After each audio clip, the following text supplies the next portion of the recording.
ভালো মেয়ে ঠিক কাকে বলে জানো? ভালো ছেলে মানে কি? তুমিও বলবে সহজ প্রশ্ন, মাপকাঠি একটি। যে মেয়ে পেয়েছে অঙ্কে 100, যে ছেলে ভূগোলে সেরা, তারাই তো ভালো, সবাই বলছে। হীরের টুকরো এরা। কাগজে ওদের ছবি ছাপা হয়, টিভিতে দেখায় মুখ। ওদের জন্যে আমারও তো ভাই আনন্দে ভরে বুক। তবু কেন জানো তোমাকে বলছি, দেখে শুনে পাই ভয়। শুধু এত এত নম্বর পেলেই কি ভালো ছেলে মেয়ে হয়? আচ্ছা, ধরো না, যে মেয়ে পেয়েছে অঙ্কে অনেক কম, তার গান শুনে মুগ্ধ সবাই, হাততালি হরদম।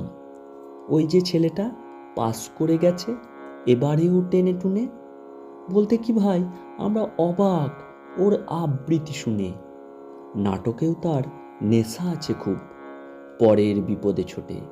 পাড়ার তিন্নি বাংলায় নাকি 30 পেয়েছে মোটে, কিন্তু মেয়েটা খেলাধুলাতে 10খানা গায়ে নামি।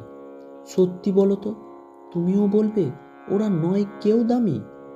চাই যে অনেক ইঞ্জিনিয়ার, চাই আরও ডাক্তার, পাশাপাশি চাই শিল্পী, খেলুড়ে, স্নেহময়ী সিস্টার। কম নম্বর পাওয়া ছেলেটাই কারিগর বলে আজ। দেশটা গড়তে তার হাতে দেখো কত দরকারি কাজ। পরের দুঃখে কাতর যে মেয়ে মুক্তি করেছে কালো, কম নম্বর পেয়েছে বলে কি বলবে না ওকে ভালো? অভাবের টানে কলেজে পড়েনি, ছোট দরমার বাড়ি, তবুও ছেলেটা বাবা মাকে দেখে, ভাড়াতে চালায় গাড়ি। তাই বলছি কি, শুধু নম্বরেই হয় না কি মাপকাঠি? ভালো ছেলে মেয়ে বলতে কি ভাই, মানুষ চাইছি খাঁটি।